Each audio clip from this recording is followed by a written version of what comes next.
The room fell silent when she spoke those three numbers. 4, 1, 2.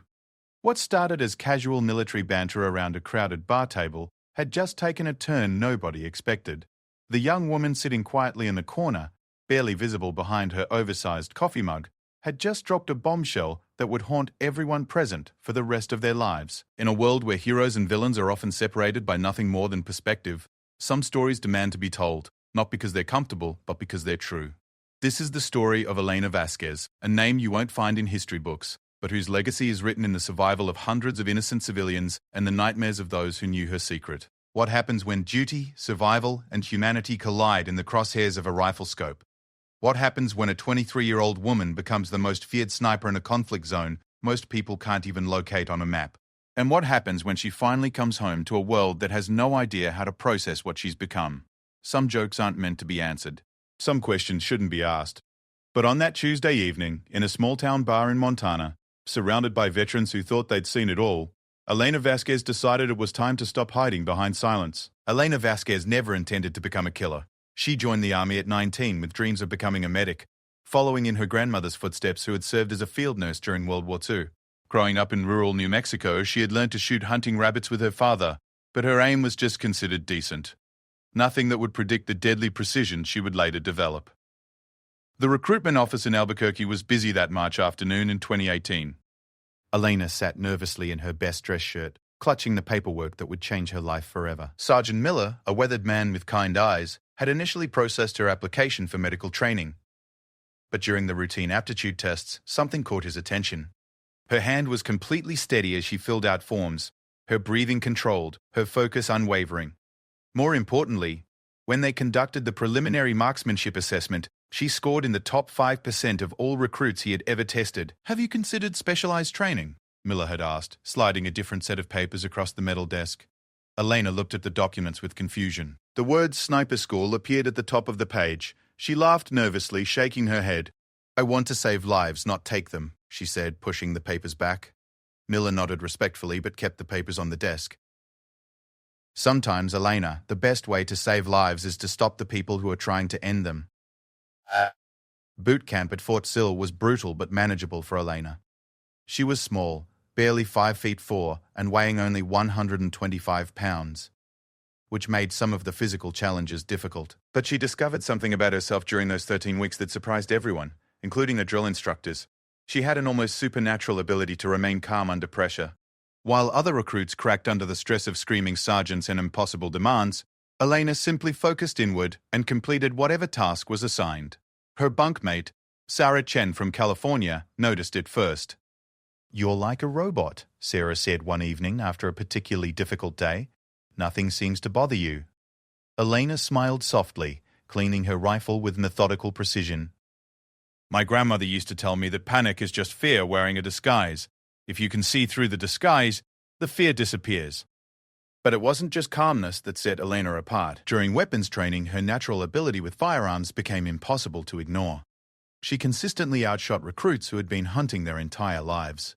Her breathing technique was instinctive, her trigger pull smooth and controlled. Most importantly, she could make adjustments on the fly, calculating wind speed and distance without conscious thought. Gunnery Sergeant Rodriguez, who had been training soldiers for 15 years, had never seen anything quite like Elena's natural ability. During the qualification exercise where recruits had to hit targets at various distances, Elena scored a perfect 40 out of 40. What made it even more impressive was that she was using iron sights while other top shooters were using scopes. "Vasquez," Rodriguez called after the exercise. "Walk with me." They walked in silence to a small building Elena had never entered before.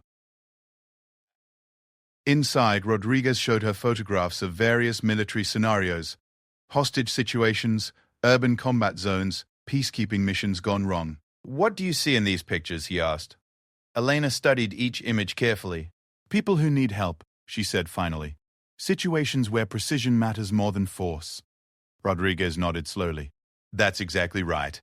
In modern warfare, the ability to eliminate a single threat can save dozens of innocent lives. A skilled sniper isn't just a shooter.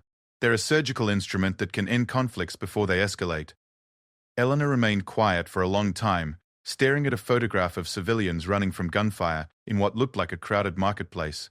Finally, she looked up at Rodriguez.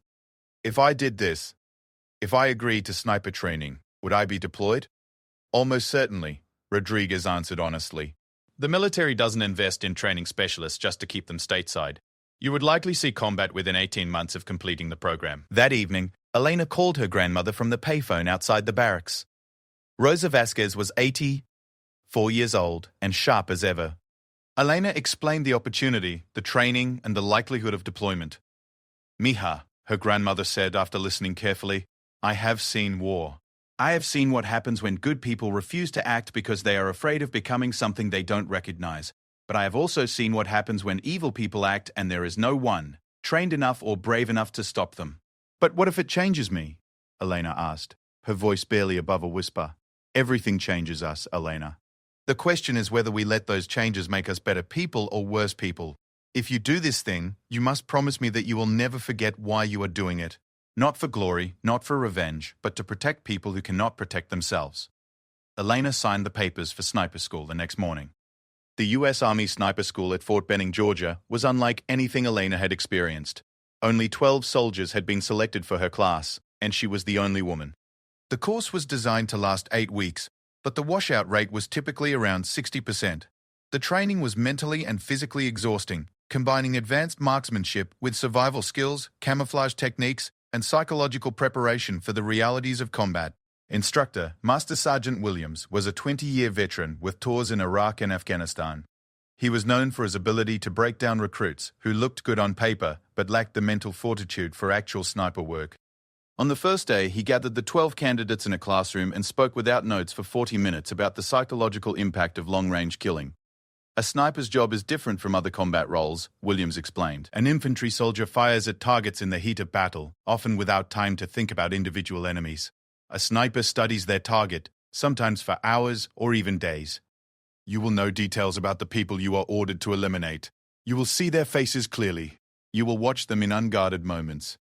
And then you will end their lives from a distance, often while they are unaware you even exist. Williams paused, looking directly at each candidate. If anyone in this room thinks they cannot handle that psychological burden, leave now. There is no shame in recognizing your limitations. 2 soldiers left immediately. Elena remained seated, her hands folded calmly in her lap. The marksmanship training pushed Elena's natural abilities to new levels. She learned to calculate environmental factors like wind speed, humidity, and temperature that could affect bullet trajectory over long distances.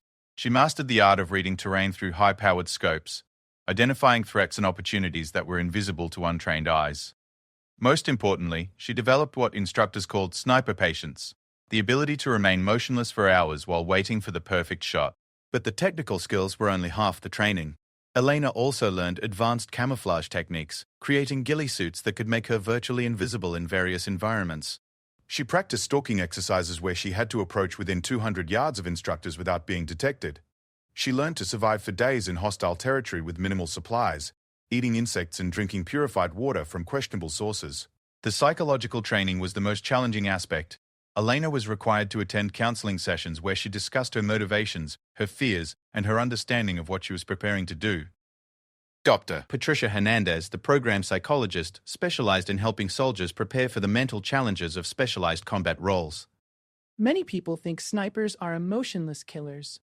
Dr. Hernandez explained during one session, in reality, the most effective snipers are individuals with strong moral foundations who understand the weight of their actions. The ability to kill must be balanced with the wisdom to know when killing is necessary. Elena found these sessions helpful but troubling. She discovered that she had an unusual ability to compartmentalize her emotions, which Dr. Hernandez described as both a strength and a potential danger. Your emotional control is remarkable, Elena, the psychologist noted, but you must be careful not to disconnect entirely from the human cost of your actions. The moment you stop feeling the weight of taking a life is the moment you become dangerous to everyone, including yourself. The final exercise of sniper school was a week-long field training operation that simulated real combat conditions. Elena and her remaining classmates, now down to 7 soldiers, were dropped in a wooded area of Georgia with minimal supplies and given a series of simulated missions to complete. They had to locate and eliminate targets, while avoiding detection by opposing forces played by other military personnel. Elena excelled beyond everyone's expectations. She completed all assigned missions while avoiding detection, and she also provided overwatch protection for 2 classmates who were discovered by opposing forces. Her final evaluation noted that she demonstrated exceptional marksmanship ability, superior fieldcraft skills, and remarkable composure under stress. But it was her psychological evaluation that would later prove most significant. Dr. Hernandez wrote, "Private Vasquez possesses the rare combination of technical skill and emotional stability necessary for specialized sniper operations. However, her ability to detach emotionally from difficult situations should be monitored carefully during deployment. While this detachment is currently an asset, it could become problematic if she experiences significant trauma or stress." Elena graduated from sniper school, ranked first in her class. She was promoted to specialist and received orders for deployment to Afghanistan within 6 weeks. The night before graduation, she called her grandmother again. "I'm ready," Elena told Rosa, surprising herself with how true those words felt. "Ready for what, Mihai?" Elena looked out the window of her barracks at the Georgia pines swaying in the evening breeze. Ready to do something that matters. What Elena didn't know was that her deployment would place her in one of the most dangerous and ethically complex areas of the Afghan conflict. She was about to join a special operations unit, conducting precision missions in a region where the line between enemy combatants and civilian populations was often invisible. The skills she had learned in training would be tested in ways no classroom scenario could have prepared her for. Within 90 days of arriving in Afghanistan, Elena would fire her first shot in combat. Within 6 months, she would have the highest confirmed kill count of any sniper in her unit. Within 12 months, she would be both the most feared and most respected member of her team. But those achievements would come with a cost that no amount of training could have prepared her for: the gradual erosion of the idealistic young woman who had joined the army to save lives, replaced by someone whose very presence could determine who lived and who died with a single squeeze of her finger. The transformation had begun. The heat in Kandahar province was unlike anything Elena had experienced growing up in New Mexico. It wasn't just the temperature, which regularly exceeded 115 degrees Fahrenheit, but the way the heat seemed to carry weight, pressing down on everything like an invisible blanket soaked in dust and diesel fumes. The forward operating base where Elena was stationed sat in a valley surrounded by mountains that looked deceptively peaceful from a distance, but concealed networks of caves and hidden positions used by Taliban fighters. Elena arrived at FOB Chatman in September 2019, assigned to Bravo Company, 2nd Battalion, 75th Ranger Regiment. The unit specialized in high-value target elimination and direct action missions against Taliban leadership. Her commanding officer, Captain Michael Torres, was a 32-year-old from Texas who had completed 3 previous deployments in Afghanistan and Iraq. He was known for his tactical intelligence and his genuine concern for the welfare of his soldiers. Vasquez, Captain Torres said during her initial briefing, "Your job here is going to be different from what you trained for. In sniper school, you practice shooting at paper targets and simulated enemies. Here, every shot you take will have real consequences. For our mission, for our team, and for the people in this region who are just trying to survive." Elena nodded, adjusting the weight of her gear. She had been assigned an M24 sniper weapon system, a bolt-action rifle capable of accurate shots at distances up to 800 meters. More importantly, she had been paired with Sergeant First Class David Kim, a spotter with 4 years of combat experience who would serve as her partner for the duration of their deployment. Kim was initially skeptical about working with a rookie, especially one fresh out of sniper school with no combat experience. During their first mission briefing, he was blunt about his concerns. "Look, Vasquez, I know your training scores were impressive, but this isn't a shooting range," Kim said as they cleaned their weapons. "Out there, the targets shoot back. They hide behind civilians. They use children as shields. Everything you think you know about right and wrong is going to get complicated really fast." Elena listened carefully to Kim's warnings, but she felt confident in her preparation. What she didn't realize was that no amount of training could have prepared her for the moral complexity of her first mission. On October 3rd, just 3 weeks after her arrival, Elena received orders for Operation Desert Falcon, a precision strike against a Taliban commander named Abdul Rahman, who was reportedly coordinating attacks against coalition forces from a compound in a village called Khanabad. Intelligence indicated that Rahman was responsible for at least 12 roadside bombings that had killed or wounded dozens of Afghan civilians and NATO soldiers. The mission brief seemed straightforward. Elena and Kim would establish an overwatch position on a hillside, approximately 600 meters from Rahman's compound, wait for positive identification of the target, and eliminate him when he appeared. The operation was scheduled to take place before dawn to minimize civilian presence in the area. Elena and Kim hiked through mountainous terrain for 6 hours to reach their position, carrying 70 pounds of equipment, including camouflage materials, food, water, and ammunition. They established their hide site using techniques Elena had learned in training, creating a position that was virtually invisible from the target area while providing a clear line of sight to the compound. For 18 hours, they waited. Elena practiced breathing techniques and mental exercises to maintain focus, while Kim monitored radio communications and observed the compound through high-powered binoculars. During this time, they watched the daily life of the village unfold below them. Children playing in dusty streets, women hanging laundry on rooftops, elderly men sitting in the shade drinking tea. "Remember," Kim whispered as the sun began to set on their second day. "When the target appears, you'll have maybe 10 seconds to take the shot before he moves into a position where you might hit civilians. Everything depends on your first shot being perfect." At 6:47 p.m., Abdul Rahman emerged from the compound wearing traditional Afghan clothing and carrying what appeared to be a radio. Elena had studied photographs of Rahman for hours and was confident in her identification. Through her scope, she could see his face clearly, a bearded man in his 40s with a distinctive scar above his left eye that matched intelligence reports. "Positive identification," Elena whispered into her radio. "Target acquired. You are cleared to engage," came the response from their command post. Elena controlled her breathing, adjusted for wind conditions, and began applying pressure to her trigger. In that moment, as Rahman stood in her crosshairs, she experienced something she hadn't expected, a sudden awareness of what she was about to do. This wasn't a target on a shooting range. This was a human being who was about to die because she chose to squeeze her finger a fraction of an inch. But before she could second-guess herself, Rahman raised his radio and began speaking. Through her earpiece, Elena could hear translated intercepts of his conversation. He was coordinating an attack against a convoy carrying medical supplies to a nearby village. The attack was scheduled for the next morning and would likely result in the deaths of the medical personnel and the villagers who depended on those supplies. Elena squeezed the trigger. The sound of the shot echoed off the surrounding mountains. Through her scope, Elena watched Rahman collapse immediately. The single round had struck him center mass, and he was motionless. The radio fell from his hands and shattered on the concrete. "Target down," Kim confirmed through binoculars. Mission accomplished.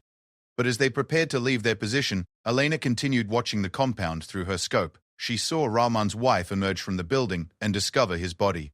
She watched the woman's grief-stricken reaction, her screams that Elena couldn't hear but could see in the woman's body language. She watched children, Rahman's children, run to their father's motionless form. "We need to move," Kim said urgently. "Enemy fighters will respond to the gunshot." Elena packed her rifle mechanically, but she couldn't stop thinking about the image of Rahman's family discovering his body. During the 6-hour hike back to base, she remained quiet despite Kim's attempts at conversation. "You did good out there," Kim said as they approached the base perimeter. "Clean shot, no civilians endangered, mission accomplished."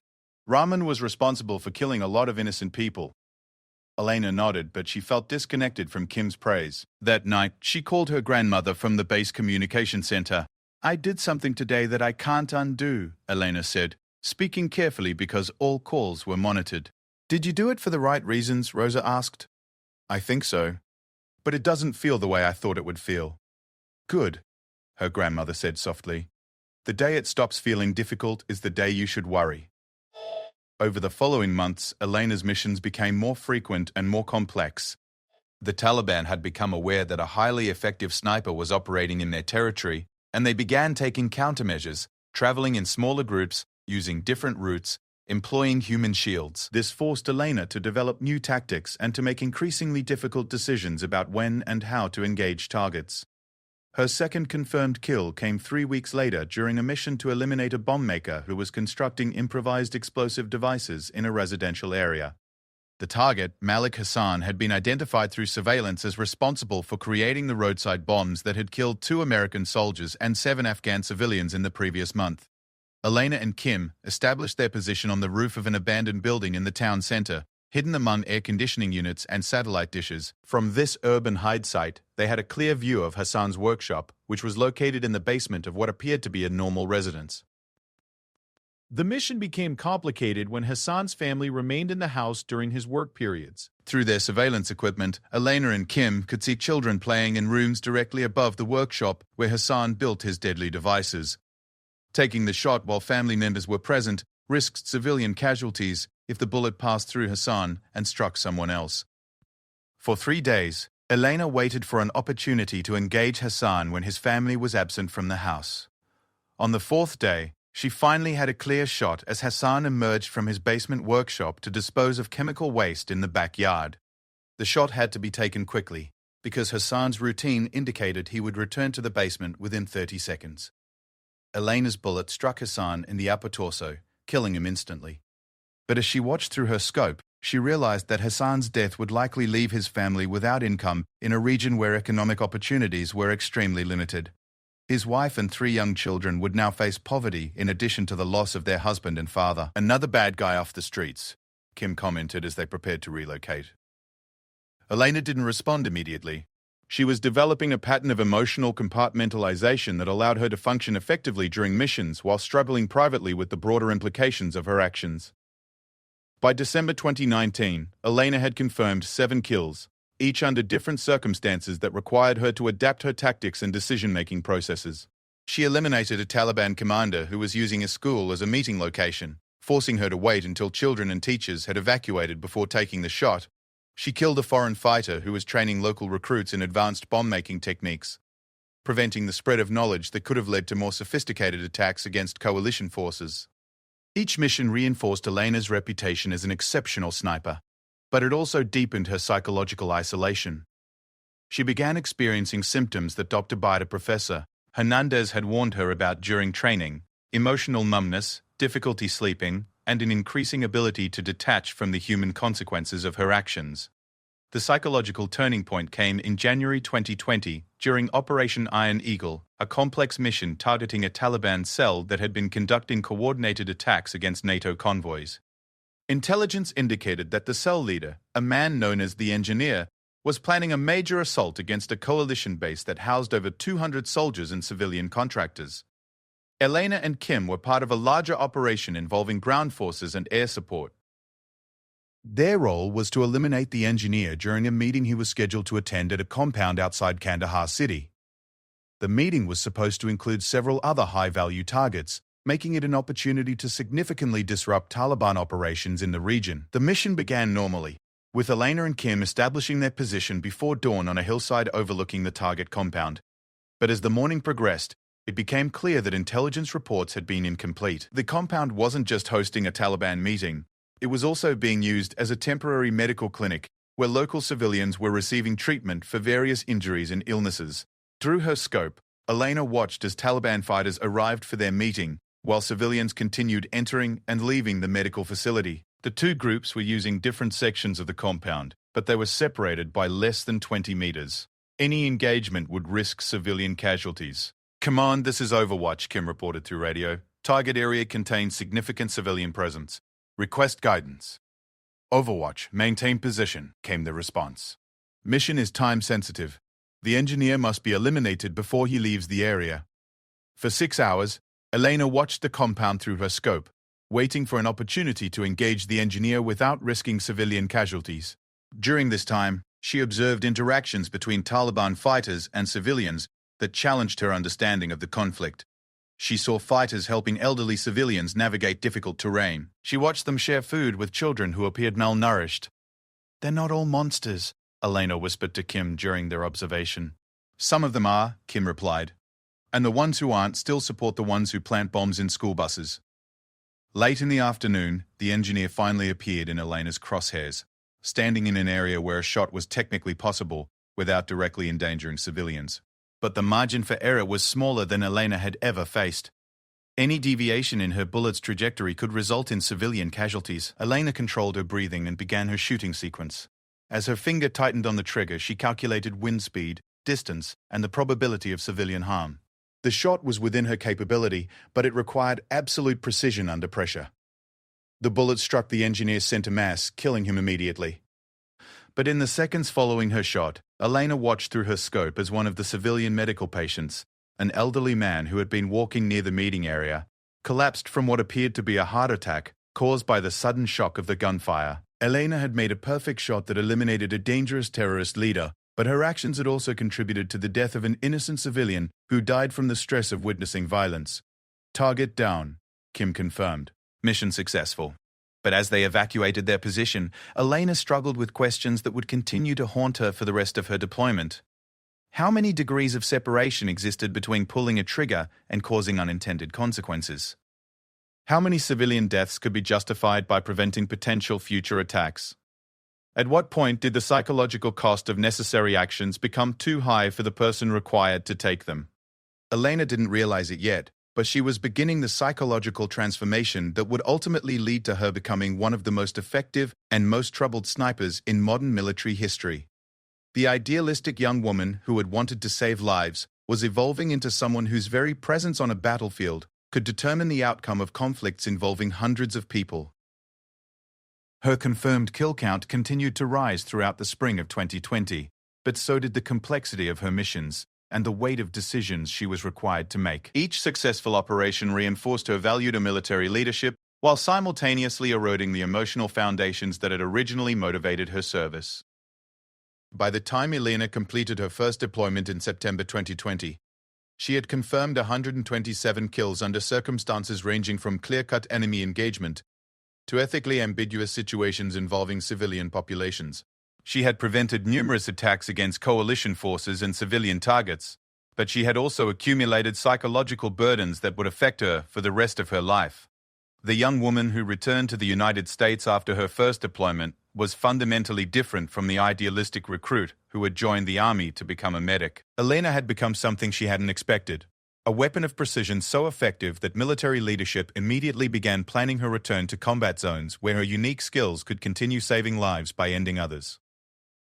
Elena's second deployment began in March 2021, but this time she wasn't going to Afghanistan. The military had recognized her exceptional abilities and assigned her to a specialized joint task force operating in Syria, where coalition forces were conducting precision strikes against ISIS remnants and other terrorist organizations. The mission parameters were different: urban environments, more complex civilian populations, and targets who were often embedded within communities that provided them both shelter and cover. Staff Sergeant Elena Vasquez, she had been promoted during her brief stateside period, arrived at Al-Tanf garrison in southeastern Syria carrying psychological burdens from her previous deployment that she had never fully processed. During her 3-month break between deployments, she had spent most of her time at her grandmother's house in New Mexico, but she found it increasingly difficult to relate to civilian life or even to explain her experiences to family members. "You seem different, Mija," her grandmother had observed during one of their evening conversations. "More quiet, more careful with your words." Elena had tried to explain the changes she felt within herself, but how could she describe the weight of 127 confirmed kills to someone who had never taken a life? How could she explain that she sometimes woke up with perfect recall of faces she had seen through her rifle scope in the moments before they died? "I'm still me, grandmother," Elena had said, "just a more experienced version." But Rosa Vasquez had seen enough of war to recognize the signs of psychological trauma, even when the person experiencing it was trying to hide those signs from themselves. "Experience is supposed to teach us wisdom, Elena," Rosa had said gently. "But sometimes experience teaches us things that make us harder rather than wiser. You must be careful not to let what you have learned change who you are inside." Elena's new assignment placed her with Task Force Viper, a multinational unit specializing in counter-terrorism operations across the Middle East. Her commanding officer was Lieutenant Colonel James Harrison, a career special operations officer who had served in multiple combat zones over a 15-year period. Harrison was known for his tactical effectiveness and his controversial approach to mission parameters. He believed that eliminating high-value targets justified accepting higher levels of risk and moral complexity than traditional military doctrine typically allowed. Vasquez, Harrison said during Elena's initial briefing, "Your reputation precedes you." 127 confirmed kills with 0 friendly fire incidents and minimal civilian casualties is unprecedented for a sniper with your level of experience. My job is to put your skills to use against targets that other operators can't reach. Elena was assigned a new spotter, Technical Sergeant Maria Santos, a veteran of special operations missions in Africa and South America. Santos was more experienced than Kim had been, but she was also more cynical about the moral dimensions of their work. "The way I see it," Santos explained during their first mission preparation, We're surgical instruments. Our job is to cut out cancer before it spreads. We don't question the doctor's diagnosis, and we don't worry about whether the surgery leaves scars. Elena found Santos's perspective both troubling and oddly comforting.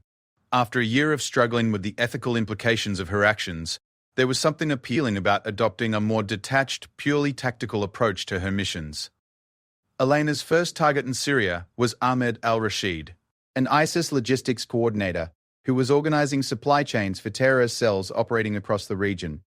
Al-Rashid was particularly dangerous because he had developed methods for smuggling weapons and explosives through civilian supply networks, making it nearly impossible for traditional military forces to interdict his operations without causing significant civilian harm.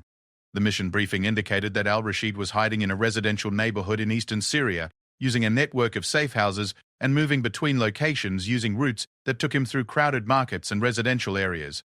Intelligence suggested that he would be attending a coordination meeting at a specific location, but the timing and civilian presence made a traditional assault impossible. Elena and Santos established their overwatch position on the roof of a damaged building approximately 400 meters from al-Rashid's suspected location.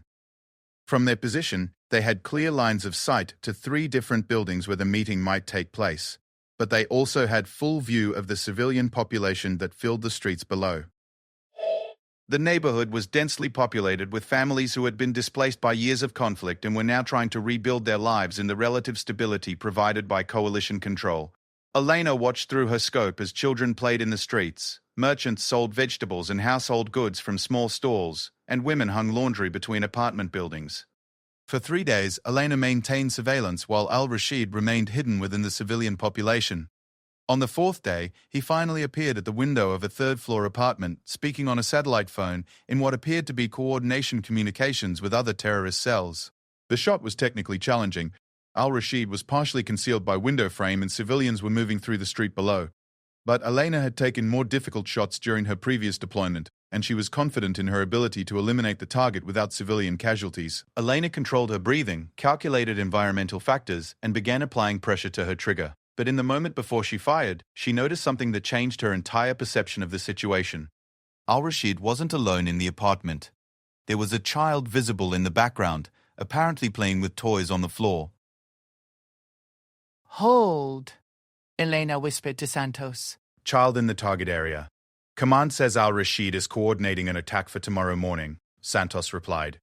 If we don't take this shot, he'll disappear again. Elena maintained her position, keeping al-Rashid in her crosshairs while trying to determine whether the child was in danger if she took the shot. The bullet trajectory would not directly threaten the child, but the psychological trauma of witnessing a violent death could cause lasting harm to a young person who had already been exposed to years of conflict.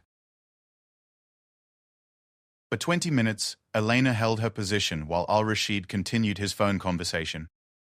During this time, she watched the child play innocently while a terrorist planned attacks that would likely kill dozens of people.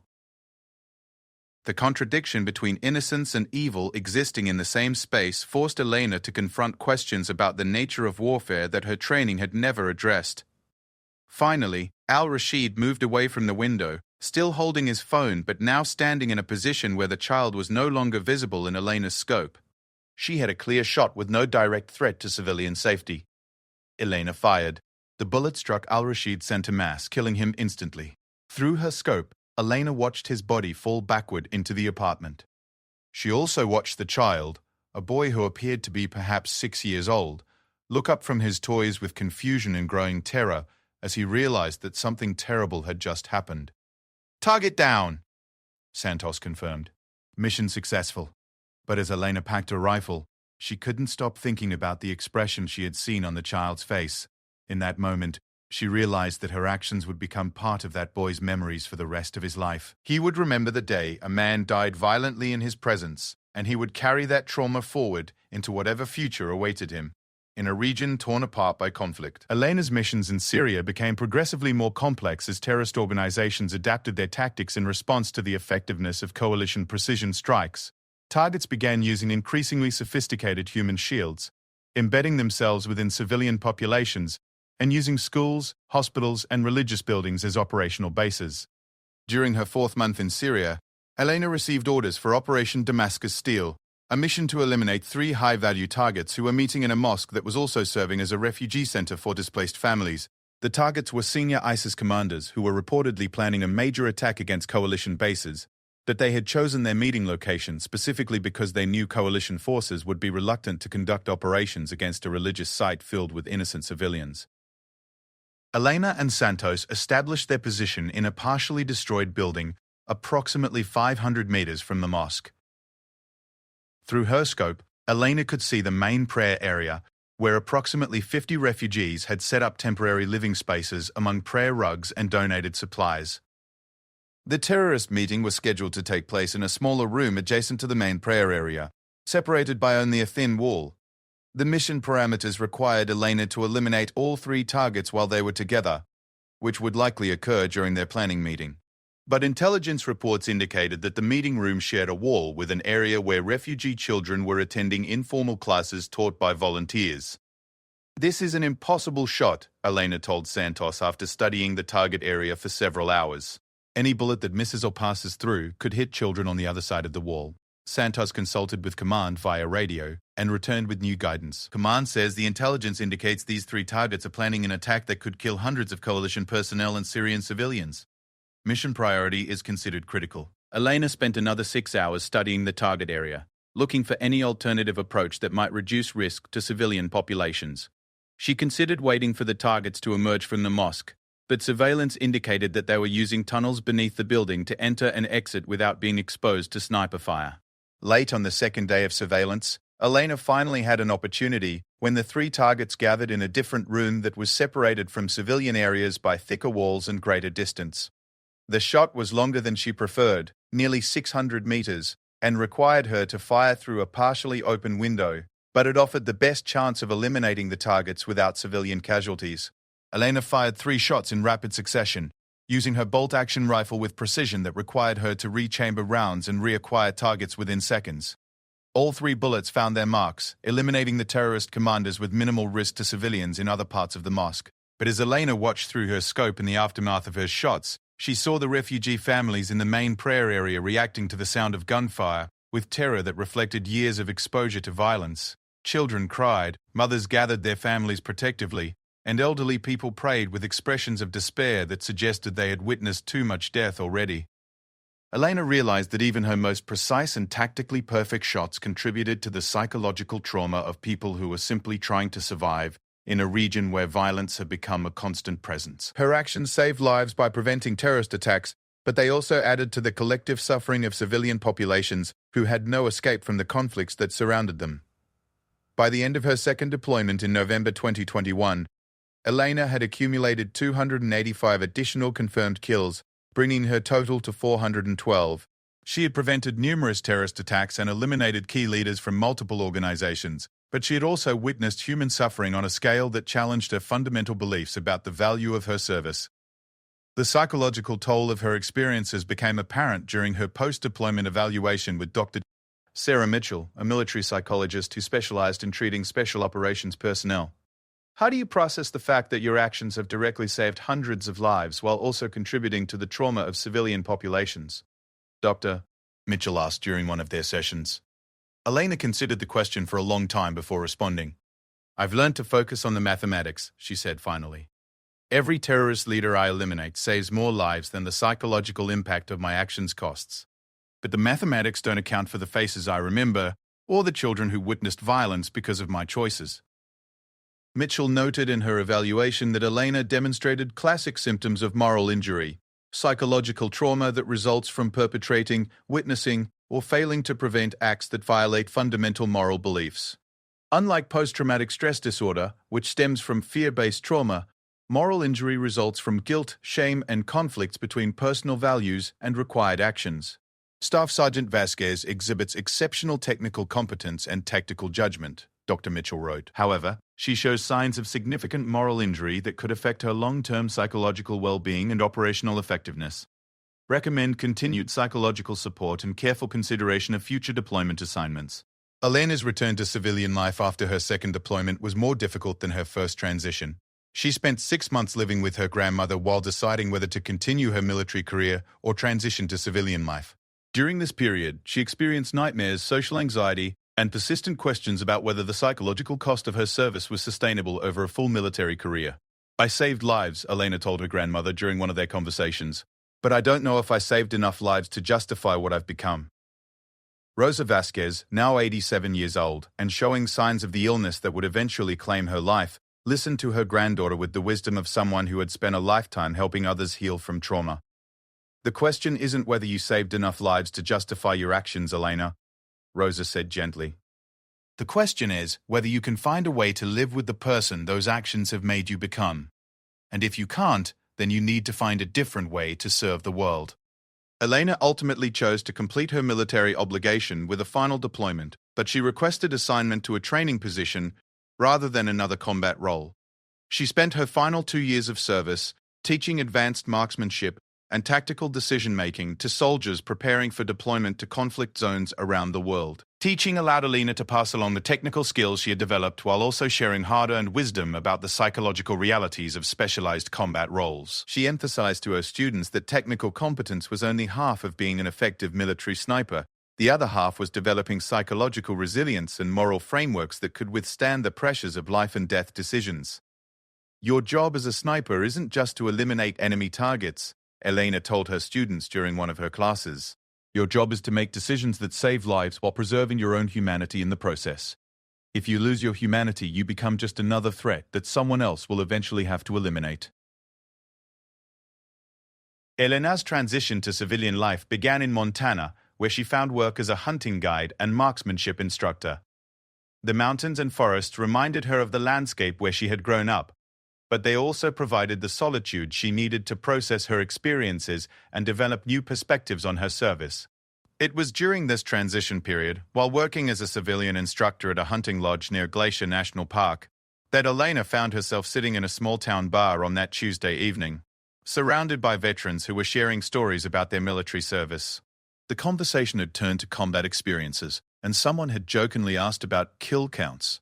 Elena had spent years avoiding conversations about the specifics of her military service, but something about the casual nature of the question and the assumption that combat was somehow glamorous prompted her to respond with honesty that surprised even her. 412 confirmed, she said quietly, causing the entire table to fall silent.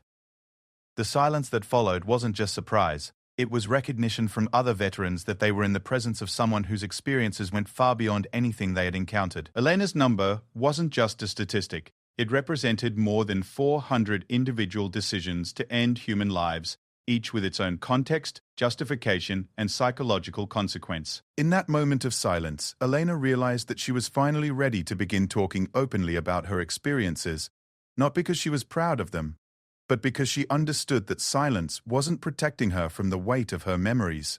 The only way forward was to find meaning in what she had experienced by helping others understand both the necessity and the cost of the choices she had been required to make. Elena Vasquez had become one of the most effective military snipers in modern history. But more importantly, she had survived the psychological challenges of that role while preserving her essential humanity. Her story wasn't about glorifying violence. It was about the price that some people pay to protect others and the long journey of learning to live with the consequences of necessary but difficult choices.